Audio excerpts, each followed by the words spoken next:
Alhamdulillah vassalatu vassalamu ala rasulillah amma ba'd. Aziz talabalar, assalomu alaykum va rahmatullohi va barakatuh. Bu aqida-i tahawiyya sharhidan o'tayotgan darsimizning 29-si. Ushbu dars ham qadar haqida bo'lib, u 3 qismdan iborat. Birinchi qism nimaiki narsa bandaga tegmay o'tib ketgan bo'lsa, u aslida ham o'sha bandaga tegishi mumkin emas edi. Ikkinchi qism qadariylar qoralangan hadislar. Uchinchi qism qalbning tirikligi, o'limi, kasalligi va shifosi. Endi bu darslarimizni tafsilotiga kirishamiz. Birinchi qism nimaiki narsa bandaga tegmay o'tib ketgan bo'lsa, u aslida ham o'sha bandaga tegishi mumkin emas edi deb nomlanadi va ushbu qismda aqida-i tahawiyyaning 3 ta matni keladi. Matnlarni birinchisi va ma axta'al abda lam yakun liyusibahu va ma asabahu lam yakun liyukhti'ahu.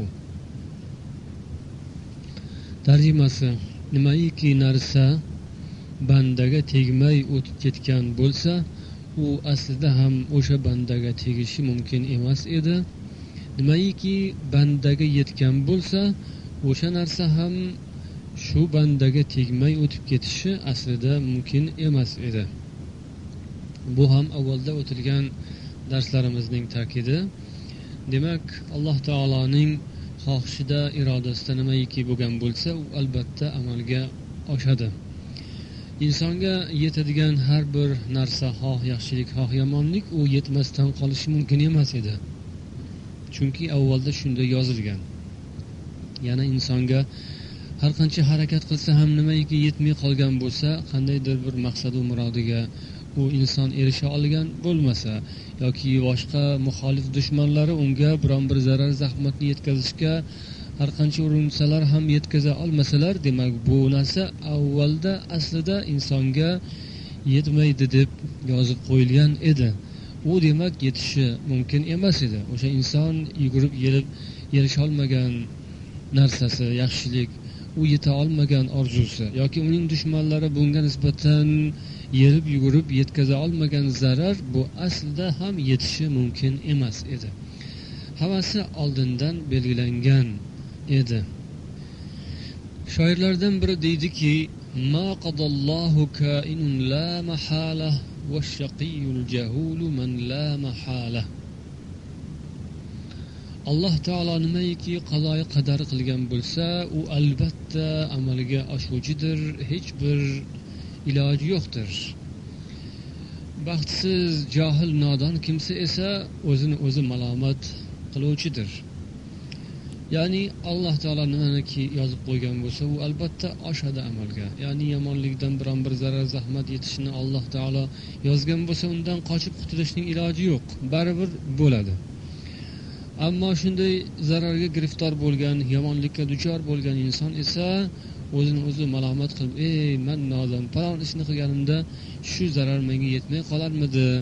Falonchini yo'liga yurganimda balkim mana shu baloga giriftor bo'lmas edim deb o'zini o'zi malomat qiladi-yu, lekin asli taqdirda yozilgani bo'ldi deb unga iqror bo'lishga esa aqli yetmaydi. Bunday nodon, johil kimsa demak bo'lib o'tgan musibat, baloning ustiga yana bir baloga giriftor bo'ladiki, agar falon ishni qilganimda shunday bo'lmasdim deb u bir umr o'zini o'zi ezib, o'zi ichidan to'kilib, ikki tomonlama zararga, ikki tomonlama ziyon, zahmatga giriftor bo'ladi.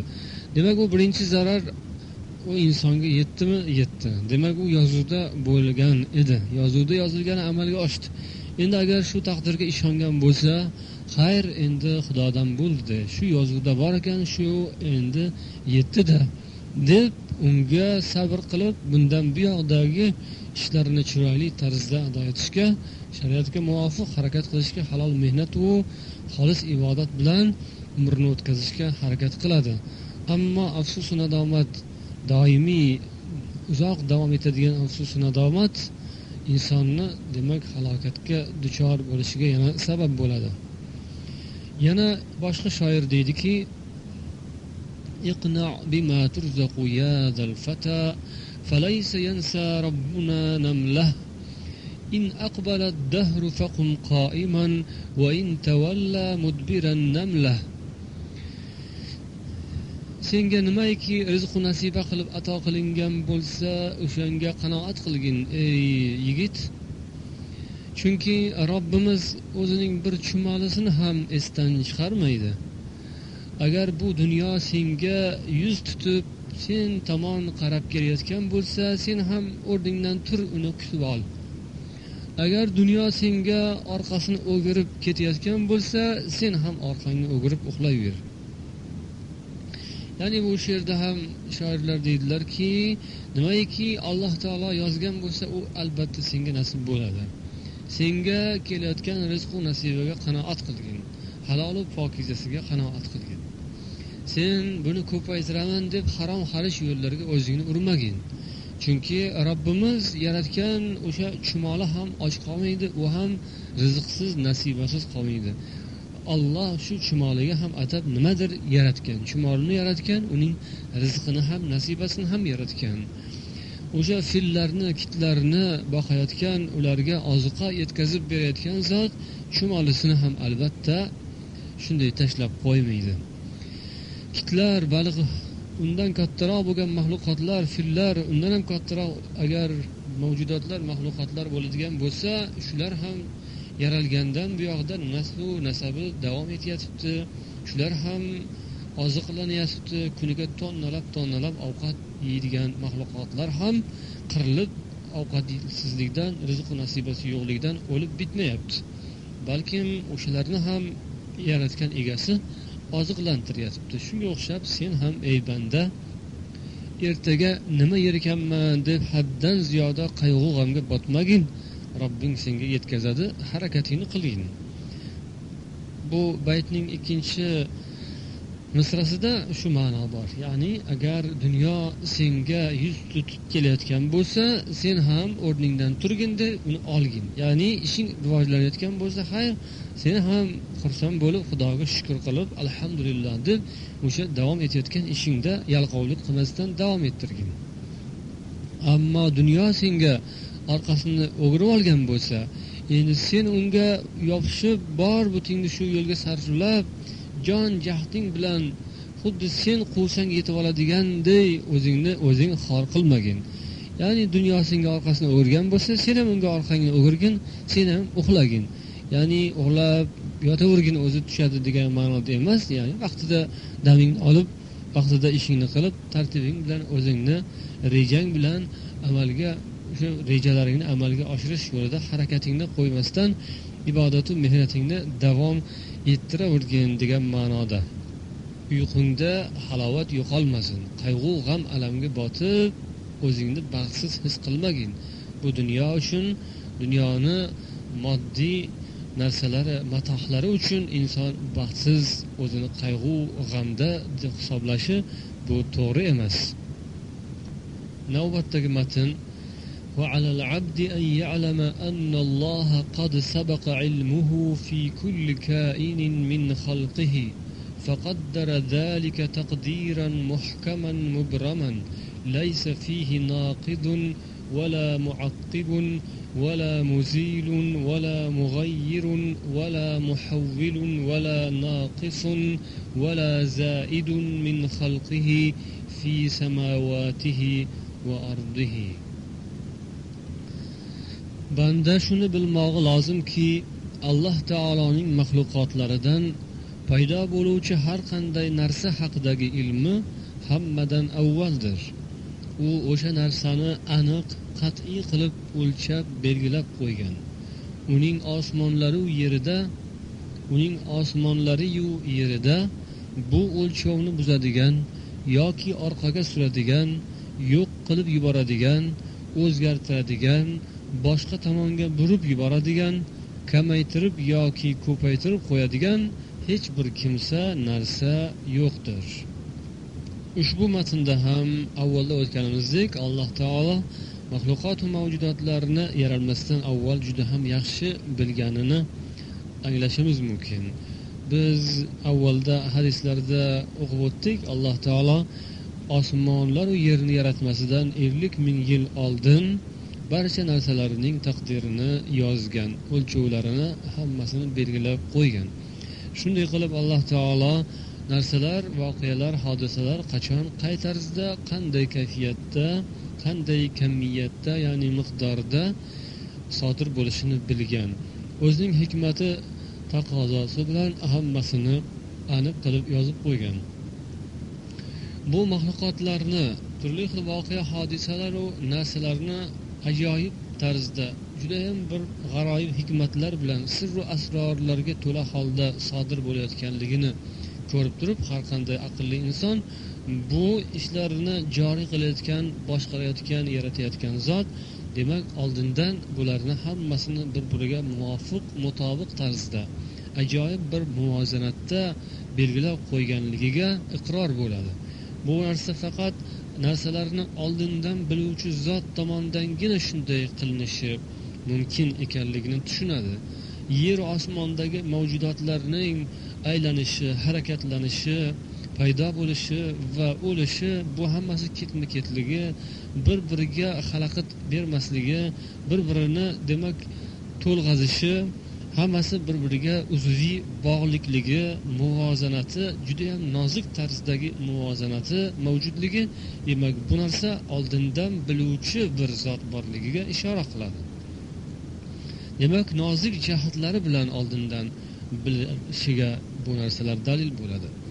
Ammo mu'tazilalarni haddan oshganlari esa Alloh taolo narsalarni azaldan, avvaldan bilishini inkor etganlar. Ular deydilarki, Alloh bandalarining harakatlarini, fe'llarini to o'sha fe'lni sodir qilmagunlaricha bilmaydi deydilar. Qanday ham yomon, noto'g'ri so'zni aytadilar. Imom Shofiiy rahimahulloh aytgan ekanlarki, qadariylarni sizlar ilm bilan munozaraga chaqiringlar. Ya'ni ilm borasida ularni munozaraga chaqiringlar. Ya'ni Alloh taolo narsalar, hodisalarni sodir bo'lishini, voqea bo'lishini oldindan biladimi yoki bilmaydimi deb so'ranglar. Ya'ni bilim haqida, Allohning narsalari haqidagi ilmi to'g'risida munozara qilinglarchi degan ekanlar. Chunki ularni ha yoki yo'q deb beradigan javoblarning har qaysinisi ham ularning zarariga bo'ladi deydilar. Fa in aqarru bihi khusimu va in ankaru kafaru. Agar o'sha ilm sifatini iqror etsalar, ular mot bo'lgan bo'ladilar.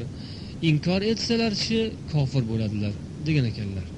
Ya'ni Alloh narsalarni oldindan biladimi deb so'raylar. Agar ular ha biladi desalar, ya'ni Allohning ilmini tan olsalar, unda ya'ni Allohning alim sifatini tan olsalar, unda mot bo'lgan bo'ladilar. Demak, o'zlarini e'tiqodlariga qarshi gapirgan bo'ladilar.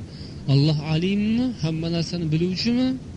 Agar ular ha desalar, biladi desalar, demak unda, demak Alloh hamma narsani oldindan bilgan, yozgan, taqdir qilgan ekanini iqror etgan bo'ladilar, mot bo'ladilar, o'zlarining e'tiqodlariga qarshi gapirgan bo'ladilar. Agar yo'q desalarchi, ya'ni yo'q, Alloh bilmaydi desalar, unda Allohni alim sifatini inkor etgan bo'ladilar. Bu kofirlikdir. Allohning sifatlaridan birortasini inkor etgan odam kofir bo'ladi degan ekanlar. Alloh insonlarni avvaldan harakatlarini biladi. Ularni shu ishlarni qilishga qurblari yetish, ya'ni qudratlari yetishini ham biladi. O'sha qudratlari yetgan narsaga buyurgan, qudratlari yetgan narsani Allohning buyrug'iga binoan bajo qilganlarni, ado etganlarni mukofotlaydi, ularga savob ato qiladi. Yana bir inson esa Alloh taolo buyurgan buyruqlarga toqati, qudrati yetadi-ku, lekin uni bajarmaydi. Uni Alloh azoblaydi. Va buni Alloh taolo azoblashi o'sha inson qudrati yetadigan narsani qilmagani uchun azoblaydi va buni ham oldindan bilgan. Ya'ni shu inson bu ishga qudrati yetadi, lekin u ishni qilmaydi va bu tufaylidan u azobga yoki do'zaxga mustahiq bo'ladi, giriftor bo'ladi degan narsani Alloh taolo oldindan bilgan. U insonning kuchi yetmaydigan narsani, qudrati yetmaydigan narsani buyurmaydi va qudrati yetmagan narsani qilmagani uchun azoblamaydi. Alloh azoblashi qudrati yetmagan narsaga emas, balkim inson qilishga qudrati kelib qurbi kelgan narsani amalga oshirmagani uchun u azoblanadi. Lekin bu narsalarni hammasini Alloh oldindan biladi. Ba'zilar shu o'rinda savol berishi mumkin. Ya'ni bir insonni demak dunyoda bir Alloh buyrug'ini bajarmaganini va shu tufaylidan do'zaxga giriftor bo'lishini Alloh biladi dedik. O'sha bajarmagan ishiga u inson qodir ham dedik. Qodir bo'lsa-yu, mabodo shu ishni u bajarib qo'ysa-chi, unda nima bo'ladi? Allohni bilganiga teskari bo'ladimi degan savol beriladigan bo'lsa, yo'q, bunaqa bo'lishi mumkin emas deb javob beriladi. U inson agar qodir bo'la turib o'sha ishni demak bajardimi, bu Allohning ilmini teskarisi bo'ldi emas, balkim Allohning ilmini muvofiq, Allohning ilmiga muvofiq bo'ldi. Shunday bo'lishini Alloh oldindan bilgan bo'ladi. Demak inson qudrati yetib bir ishni qildi, o'sha qilishini Alloh oldindan bilgan bo'ladi. Alloh qilmaydi deb bilganini inson qilmaydi. Alloh azalda avvalda shu insonni mana shu narsa, mana shu ibodatni bajo qilmasligini yoki mana bu ishni ado etmasligini, qilmasligini bilgan bo'lsa, demak shunday tarzda sodir bo'ladi. Mabodo inson qilayotgan bo'lsa biror ishni yoki biror ibodatni yo biror bir harakatni bajarayotgan bo'lsa, biror ishni yoki fe'l, biron bir gunohni sodir etayotgan bo'lsa, demak bu narsa ham oldindan Allohga ma'lum bo'ladi.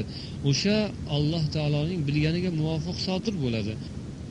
Biz esa Allohning ilmini to u zohir bo'lmaguncha bilmaymiz. Mana shu hayotda zohir bo'layotgan, sodir bo'layotgan narsalar bizga Alloh taoloning ilmi haqida xabar beradi.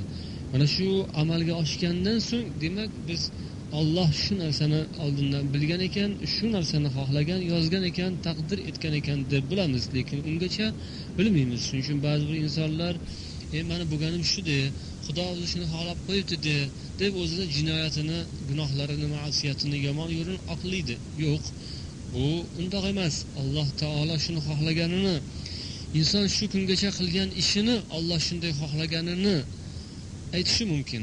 Alloh mana shunday xohlagan ekan-da deyishi mumkin, lekin endi shu so'zdan keyingi holat bir daqiqadan so'ng, bir soatdan so'ng yo bir kundan keyin ertaga nimani xohlaganini inson hali aytishga erta. Uning haqqi yo'q. U bo'lib o'tganini ko'rdi, bildi, keyin gapiradi inson, lekin hali sodir bo'lmagan ishni oldindan gapirishga haqqi yo'q. Ehtimol u inson aytgancha bo'lmas. Ehtimol bu insonga bir o'zgarish paydo bo'lar, uning qalbida o'zgarish paydo bo'lar, insofga kelar. Yoki o'sha yomon niyatni qilib turgan inson niyatiga yeta olmas. Balkim u o'lib qolar. Balkim boshqacha bir holat sodir bo'lib, boshqa ishni qilishga, ya'ni niyatda qilmoqchi bo'lib turgan ishni tashlab, boshqacha yo'l tutishga majbur bo'lib qolar balkim. Qayerdan biladi? U bilmaydi. U qachon o'sha vaqt kelganda sodir bo'lgan ishga qarab turib, nima yozilganini keyin u bilishi mumkin. Shu bilan birga yana bu narsani ham ta'kidlash kerakki, Alloh taolo mana bu inson shu ishni albatta qiladi deb bilsa, uning mana shu bilishi o'sha insonning o'sha ishni tark etishga bo'lgan imkoniyatini yo'qqa chiqarmaydi. Demak, o'sha Alloh mana bu ishni shu banda qiladi deb bilgani bilan o'sha banda shu ishni tark etish imkoniyati ham o'sha bandada birga mavjud bo'ladi. Yoki shunga o'xshab, agar bir insonni bir ishni qilmasligini ham Alloh taolo oldindan biladi, bilgani o'sha insonni shu ishni qilishga, amalga oshirishga bo'lgan imkoniyatini ham yo'qqa chiqarmaydi. Demak, Alloh taolo bir ishni sodir bo'lmasligini, o'sha inson bir harakatni sodir etmasligini oldindan biladi, lekin bu bilimi o'sha inson o'sha harakatni sodir etishga bo'lgan qudrati va imkoniyatini yo'qqa chiqarmaydi. O'sha imkoniyat bo'la turib, qudrati bo'la turib, o'sha ishni amalga o'sha inson oshirmaydi. Shuni Alloh taolo oldindan biladi. Haqiqatan ba'zan shunday bir holat yuzaga keladiki, imkoniyat, qulay bir fursat, sharoit tug'ilib turadi. Ko'ngildagi ishni qilishga bir imkoniyat tug'ilib turadi. o'shani yoki bo'lmasam ro'barangizdagi boshqa sizdan uzoqroqda bo'lgan inson bir imkoniyat, shunday qulay fursat vujudga kelganda o'sha ishni qilsa ekan deb turasiz. Siz uzoqdasiz, lekin unga tushuntira olmaysiz. Vaqti bo'ldi, qani bo'lgin deya olmaysiz. O'sha qulay imkoniyat, fursat bo'la turib, u inson o'sha ishni qilmaydi. Nimadir sabab bo'ladi, o'sha qulay imkoniyatni qo'ldan boy beradi. Buni shunday bo'lishini avvaldan Alloh taolo biladi. Inson esa shu imkoniyat qo'ldan chiqib ketgandan so'ng attang deb qoladi. Lekin shunday bo'lishi oldindan yozilganini inson o'zi kuchi yetib turib, imkoniyat bo'la turib qilsa, qulay sharoit mavjud bo'la turib o'zi shu narsani qilmagani, inson o'zi shu ish bo'lib o'tgandan so'ng attang nega ham shuni qilmadim. Bironta odam qarshilik qilayotgani yo'q edi. Birontasi do'q po'pisa qilayotgani yo'q edi. Boshqa emas edi. Demak, inson shu narsani qila olmadi. Lekin shu ishni inson ado eta olmadi. Demak, bu ham oldindan, avvaldan Allohga ma'lum edi. Insonga esa noma'lum edi. Insonga keyin ma'lum bo'ldi. Ba'zan har qanday uddaburon, ustamon, aqlli, ilmli inson bir qilish kerak bo'lib turgan ishni nimadir xayoliga boradi, fikri qochadida qila olmay qoladi. Vaqt o'tib ketgandan keyin attang deydi. U nima qilishni bilmay qoladi. Demak, mana shunday o'rinlarda bu demak shunday yozilgan ekanda deb taqdirga tan beriladi. Boshqa iloji yo'q. Xato kamchilik sifatida shunday bo'lgan bo'lsa, inson o'zi tavba tazarru qilib istig'for aytish kerak. Ammo gunoh emas, gunoh sodir bo'lmadi shunday bir vaziyatda. Lekin bir yaxshilikdan inson mahrum bo'lib qoldi. O'z shunga sabab bo'ldi. Hech narsa, biror narsa bo'lmasdan faqat bir xayoli qochib, fikri qochib, shu yaxshilikdan inson juda ham katta bir yaxshilikdan mahrum bo'lib qoldi. Shunda ham, shu o'rinda ham demak taqdir esga olinish kerak. Attanga deb boshini mushlab, betini yulib, o'zini boshini devorga urib yorganning foydasi yo'q. U ham aqlsizlik, u ham iymon zaifligidan. Shunday paytda attang degan mahalda, Allohning taqdiri ekanda deb sabr, bardoshli bo'ladi, unga inson rozi bo'ladi. Mo'min musulmon inson shunday bo'ladi. Va bundan keyin Alloh taolodan shunday paytlarda xayoli qochmasligi, irodasi, fikri mustahkam bo'lib turishini Alloh taolodan shuni ta'minlashni Parvardigordan so'raydi. Chunki Alloh bandaning xayolini olib qo'yishi mumkin. Alloh uning esidan chiqarib qo'yishi mumkin. O'sha narsaga agar muvaffaq etishni Xudo xohlasa-chi, demak bu insonga nasib bo'lishi mumkin.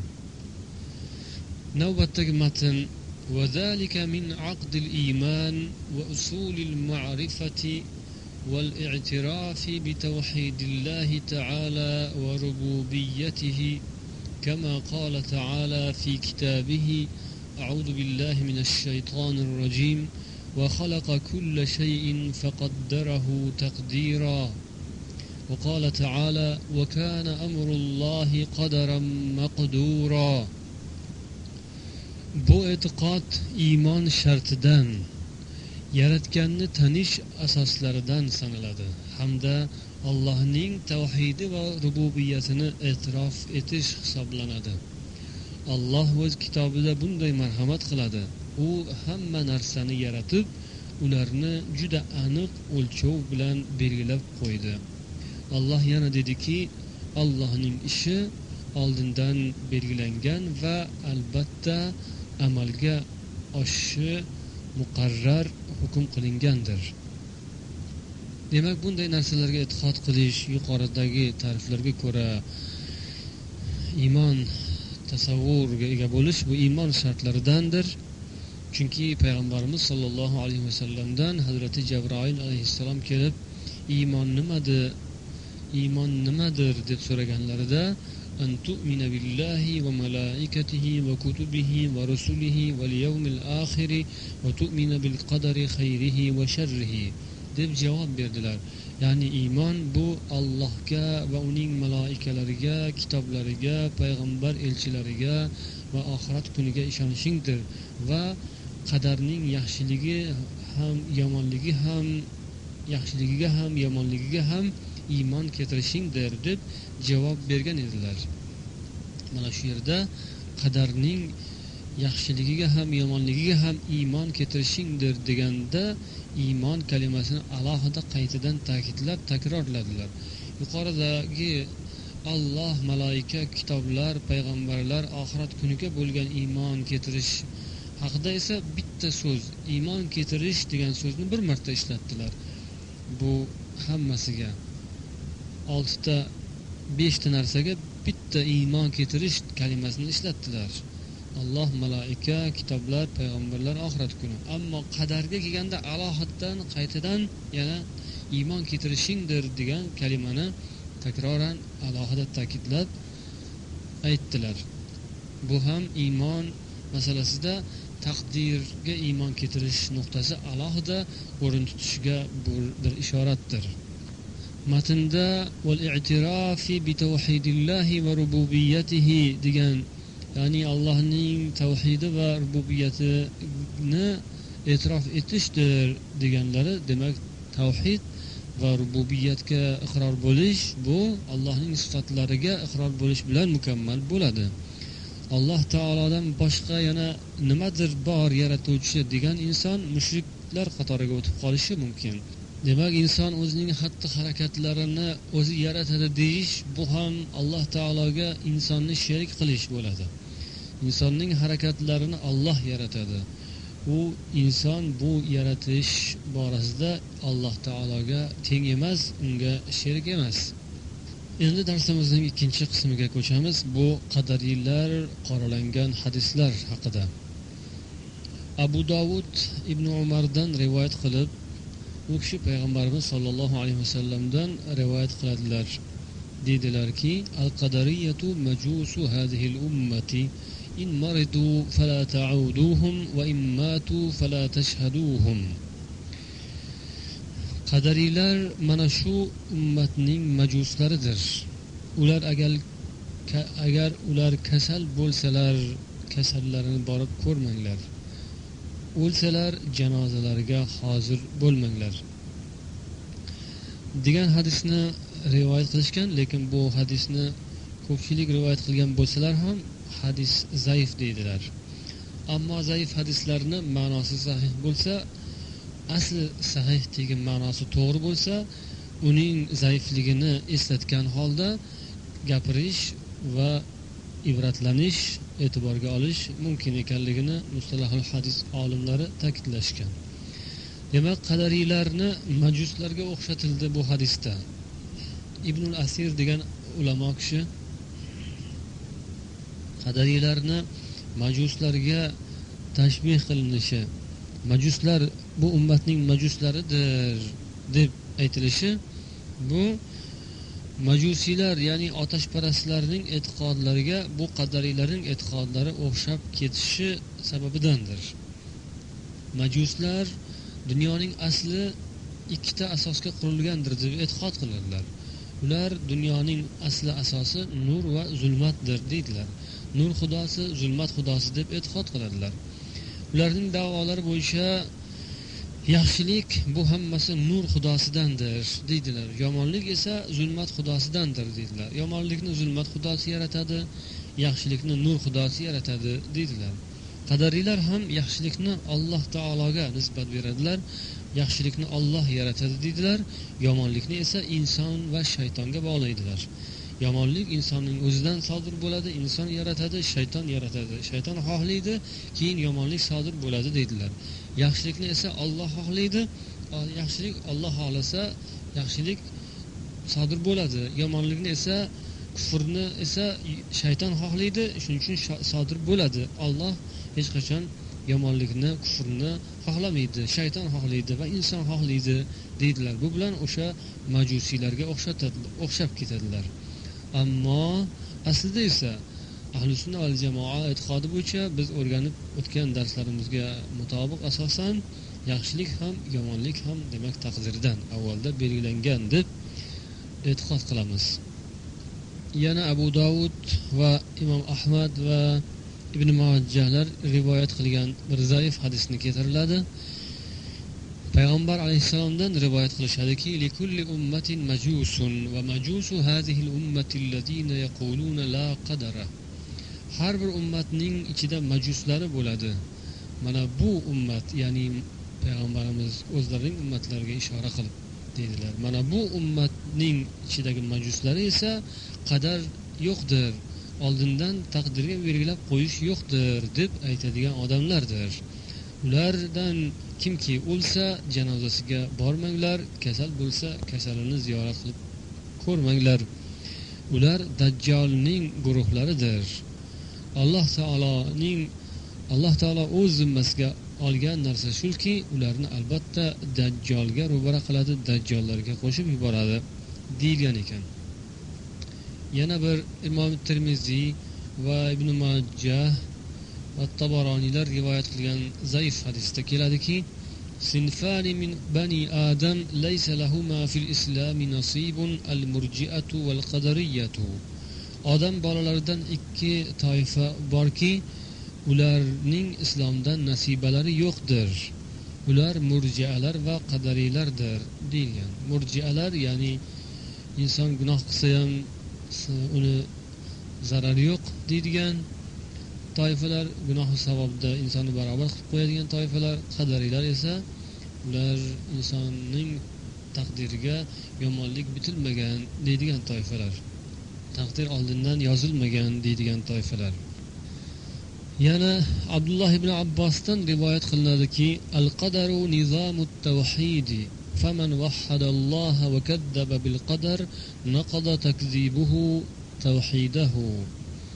Qadar bu tavhidning nizomidir. Kimki Alloh taoloni tavhidida uni yolg'izlasa-yu, ammo qadariga munkir bo'lsa, qadarni yolg'onga chiqarsa, uning bu yolg'onga chiqarishi tavhidini sindiradi dedilar. Ya'ni Allohni yakka yolg'iz bilganning foydasi yo'q agar u qadarga ham iymon keltirmasa. Yaxshilik yomonlik Allohdan ekaniga iqror bo'lmasa, u insonni Allohga ishonganligidan foyda yo'q. Yana Ibn Umar radhiyallohu anhudan rivoyat qilinadi. U kishiga qadarni yo'q deydigan odamlar va annal amra unuf deydigan odamlar bor. Ya'ni ishlar hammasi yengitdan boshlanadi, avvalda yozilgan emas deydigan odamlarga xabar beringlar deb bu kishi javob berdilarki, akhbirhum anni minhum bari'un va annahum minni bura'a. Ularga aytingki, men ulardan bezorman, ular mendan bezor. Oramiz ochiqdir degan ekanlar. Demak, Qur'on va sunnat va ijmo barchasi dalolat qiladigan narsa bu qadar, taqdir Alloh taolo tomonidan bitilgan yozuvdir, Allohning ilmidir. Oldindan Alloh hamma narsani, yaxshilik va yomonlikni iroda etgan, Alloh o'zi xohlagan tarzda sodir bo'lishi bu taqdirga bitilgan deb e'tiqod qilamiz. Endi darsimizning 3-qismiga o'tamiz. Qalbning tirikligi, o'limi, kasalligi va shifosi. Bu darsda yana navbatdagi matn bilan tanishamiz.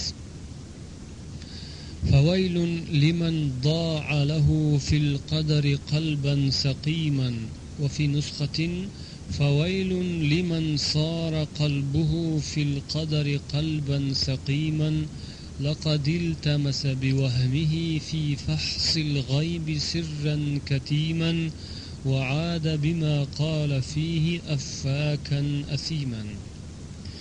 Qadar masalasida kasal qalbini behuda zoyi ketkazgan yoki yana bir rivoyatda qadar borasida qalbi kasallangan odamning holiga voy. Bu odam o'zining vahmu vasvasasi ta'sirida g'ayb ilmini qidirishga tushib, aslo tagiga yetib bo'lmaydigan sirni bilishga behuda uringan bo'ladi. Bu haqda nimalar desa ham yolg'onchi badkirdorga aylanib qoladi. Qalbning ham o'ziga yarasha tirikligi, hayoti va o'limi, kasalligi, shifosi bo'ladi. Uning tirikligi, o'limi, kasalligi, shifosi bu badannikiga qaraganda ham muhimroqdir. Alloh taolo An'am surasining 122-oyatida biz avvalda o'lik bo'lgan insonni tiriltirib va unga nur ato qilib, u mana shu nur bilan odamlar orasida yorug' yo'l topib yuradigan inson qilib qo'yganimiz bu zulmatlar ichida qolib yo'l topolmay adashib yurgan, undan chiqolmayotgan insonga barobar bo'ladimi degan ma'nodagi oyatda tirik qilgani bu iymon bilan tirik qilgani, qalbiga nur, hidoyat, ruh, jon go'yoki tiriklik ato qilganligi haqida ketadi. O'lik inson ya'ni kufr holidan tirik holga, kufr holidan iymon holiga, o'likdan tirikka aylangani ekanligiga ishora qilinadi. Tirik qalb sog'lom qalb bo'ladi, iymon bilan nurli, munavvar qalb. Unga agar botil narsa, yaramas, iflos narsalar ro'baro qilinadigan bo'lsa, u inson o'z tabiati, pokiza tabiati bilan u iflosliklardan nafratlanadi, qochadi, uni yomon ko'radi, unga aslo intilmaydi, o'zini shunday narsalardan uzoq qilishga harakat qiladi. Ammo o'lik qalb esa kufr bilan o'lgan qalb bo'ladigan bo'lsa, u yaxshilik bilan yomonlik o'rtasini farqlay olmaydi. Abdullah ibn Mas'ud radhiyallohu anhu aytganlaridek, halaka man lam yakun lahu qalbun ya'rifu bihi al-ma'rufa wal munkar. Yaxshilik va yomonlikni ajrata oladigan qalbi bo'lmagan odam albatta halok bo'ladi degan ekanlar. Demak, insonning qalbi tirik bo'lsa, u yaxshilikni yomonlikdan ajrata oladi. O'lik qalb esa ikkovini farqlay olmaydi, aralash-quralash qilib yuboraveradi. Qalb yana kasallanishi haqida ham aytdik. Qalbning kasalligi yo shahvat bilan yoki shubha bilan bo'lishini avvalgi darslarimizdan ham bilgan edik. Shahvat kasalligi ya'ni qalbning xohishlari, ko'ngil mayli, uning turi juda ham ko'p bo'lishi mumkin. Ya'ni badnafslik har bir sohada ko'rinishi mumkin bo'lgan bu kasallik. Lekin bundan ham ko'ra yomonrog'i bu shubha kasalligidir. Eng iflosi, eng yomoni. Bu shubhalarning eng yomoni esa, shubhalar ichidagi yomon shubha bu qadar masalasidagi shubhadir. Goho qalb kasallanadi, kasalligi ziyoda bo'ladi, kamayadi, ba'zan ko'payadi. U kasallikni darajasiga qarab insonning holati o'zgaradi. Keyin shunday kasallangan qalb egasi u haqni ko'ra olmaydi, haqni to'g'ri yo'lni tanimaydi. Borib oxirida qalbi o'lib qolganini ham o'zi sezolmay qoladi. Qalbning o'lik ekani alomati bu yomonliklar va turli xil gunoh va ma'siyatlar, yaramas yo'llar, ishlardan hech qanday u ozor chekmaydi, vijdoni qiynalmaydi, azoblanmaydi. Turli xil botil aqidalar, buzuq e'tiqodlarni o'ziga kasb qilib oladi. Agar qalb hali o'lmagan bo'lsa, ana shu yuqoridagi aytilgan yomon narsalardan u ozor chekadi, azoblanadi. Qalb ba'zan o'zining kasalligini sezishi ham mumkin. Agar u o'lmagan bo'lsa, unda yaxshilik alomatidan nasiba qolgan bo'lsa, u kasallikni sezadi, ammo bu o'rinda u kasallikni davosi bo'lgan sabr va davoning ham sabriga chidami har xil bo'ladi. Ba'zilar kasallikka qarshi davoni, chora tadbirlarining mashaqqatini ko'targandan ko'ra o'sha kasallikning mashaqqatini ko'tarib yurishni afzal biladi. Kasallikdan tortayotgan alami, og'rig'ini bu dori darmondan keladigan og'riq, alamdan ko'ra afzal biladi. Bu ya'ni qalbda inson nafsi, havosi, shubhasi, nafsiga berilishi buni qandaydir shubhali, noto'g'ri tomonga ketayotganligini sezsa ham, lekin haqiqatni eshitish, haqqa bo'ysunish, uni qabul qilish, insof bilan uni o'rganish bu ham achchiq tuyuladi. Bu ham o'sha davo, chora, dori darmonning achchiqligiga o'xshagan bo'ladi. Dori darmonning achchig'iga chidagan odam shifo topganidek, haqiqatning achchig'iga chidagan, haq yo'lni mashaqqatiga chidab sabr qilgan inson, demak u shubha kasalliklaridan omon topishi, xalos bo'lishi mumkin.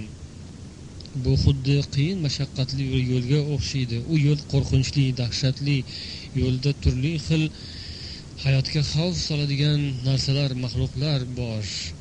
U yo'l da ayniqsa inson o'zi yolg'iz bo'ladigan bo'lsa yana ham og'ir bo'ladi, mashaqqatli kechadi. Ba'zan inson shunday og'ir yo'lni bosib o'tsa, omonlikka, yorug'likka erishishi, xotirjamlikka, o'zini ahliga yetib olishi mumkin edi.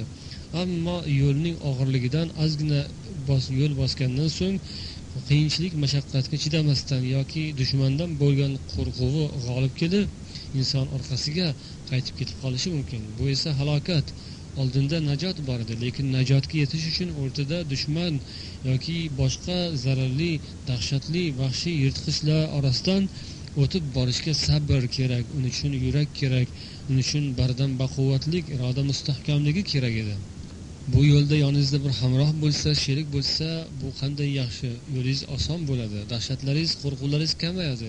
Lekin hech kimingiz bo'lmasa-chi, unda agar yuragingiz baquvvat bo'lsa, qo'rquvlarini bir chetga surib, astoydil bo'lsangiz, o'tib ketarsiz.